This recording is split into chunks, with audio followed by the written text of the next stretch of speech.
L'Église ne doit pas craindre les persécutions qu'elle est contrainte de subir au cours de l'histoire, mais elle doit, comme Jésus à Gethsémani, avoir toujours confiance dans l'aide et la force de Dieu invoquée dans la prière. C'est ce qu'a dit Benoît XVI dans sa catéchèse de l'audience générale ce mercredi place Saint-Pierre, devant plus de 30 000 fidèles. Le pape a évoqué la longue prière de la première communauté chrétienne lors de la petite Pentecôte, après la libération de Pierre et de Jean, arrêtés pour avoir annoncé la résurrection de Jésus. La communauté ne cherche pas comment réagir, mais prie d'un même cœur. Lorsque les croyances sont mises à l'épreuve, à cause de leur foi, l'unité se renforce au lieu d'être fragilisée, car elle est soutenue par une prière inébranlable. La communauté ne demande pas la fin des persécutions, mais seulement de pouvoir proclamer en toute vérité la parole de Dieu. Elle cherche à lire les événements à la lumière de la foi, à la lumière du Christ, à travers la parole de Dieu.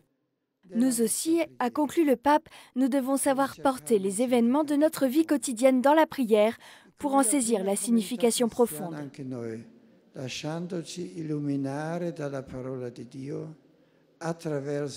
Nous aussi, en nous laissant éclairer par sa parole, nous pouvons apprendre à voir que Dieu est présent dans notre vie, même dans les moments difficiles. Et que tout fait partie d'un dessein d'amour supérieur dans lequel le bien, la grâce et la vie de Dieu ont véritablement la victoire finale sur le mal, sur le péché et sur la mort. Guidés par l'Esprit de Jésus-Christ, nous serons en mesure de vivre sereinement, courageusement et joyeusement toutes les situations de la vie.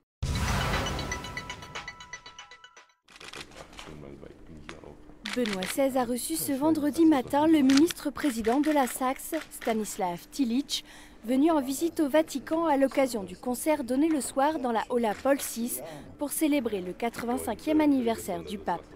Au programme de cette représentation qui clôture les festivités, la symphonie numéro 2 en si bémol majeur, opus 52 de Mendelssohn, exécutée par l'orchestre du Gewandhaus de Leipzig.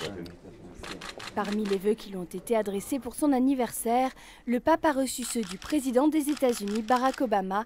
Le Premier ministre italien Mario Monti lui avait personnellement présenté les siens en se rendant en visite au Vatican ces jours derniers.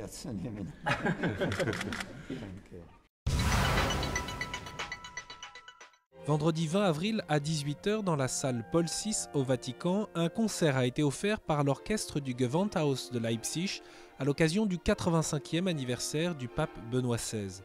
L'orchestre, dirigé par le chef Riccardo Chailly, a interprété la symphonie numéro 2 en si bémol majeur, opus 52, Lobgesang, chant de louange pour soliste, chœur et orchestre de Félix Mendelssohn Bartholdy.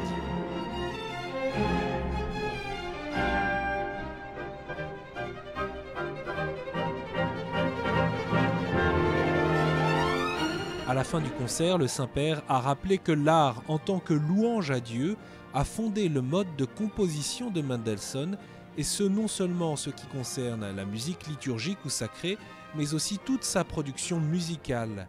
L'art et la vie pour Mendelssohn ne sont pas deux choses distinctes, mais un tout, une profonde unité de vie qui trouve son principe unificateur dans la foi, a caractérisé toute l'existence de Mendelssohn et guidé ses choix.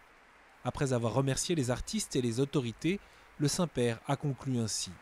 Je voudrais conclure avec les paroles que Robert Schumann a écrites dans la revue Neue Zeitschrift für Musik, après avoir assisté à la première exécution de la symphonie que nous avons écoutée, des paroles qui veulent être une invitation à réfléchir. Comme le dit le texte si splendidement mis en musique par le maître, abandonnons toujours plus les œuvres des ténèbres pour prendre les armes de la lumière. Merci à tous et bonne soirée.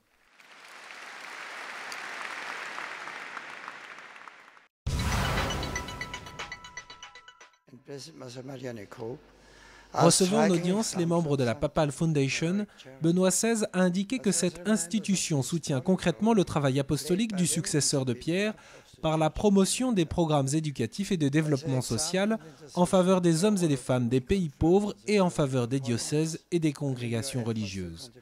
Benoît XVI espère que l'engagement se poursuivra pour continuer à proclamer l'Évangile et promouvoir la liberté des chrétiens.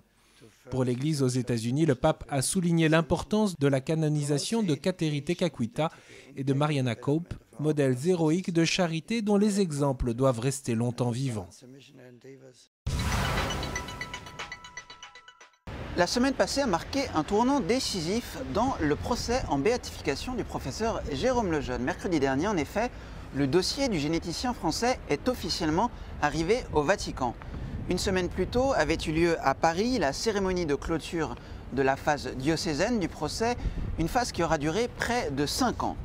Les documents ont été apportés à Rome par le postulateur de la cause du professeur Lejeune, le père Jean-Charles Naud de l'abbaye bénédictine de Saint-Vendry en Normandie. Pas moins de 12 caisses de documents ont été réceptionnées dans les locaux de la congrégation des causes des saints chargée au Vatican des procès en canonisation et en béatification.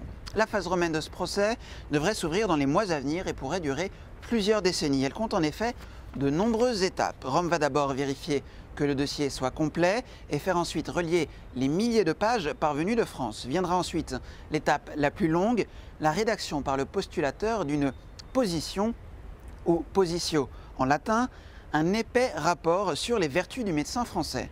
C'est alors que cette position sera soumise à l'examen d'un groupe de théologiens de la congrégation des causes des saints. Ces théologiens passeront ensuite le dossier à une commission de cardinaux et évêques de la congrégation. En cas de feu vert de cette commission, Benoît XVI pourra autoriser la reconnaissance des vertus héroïques du professeur Lejeune qui deviendra alors vénérable.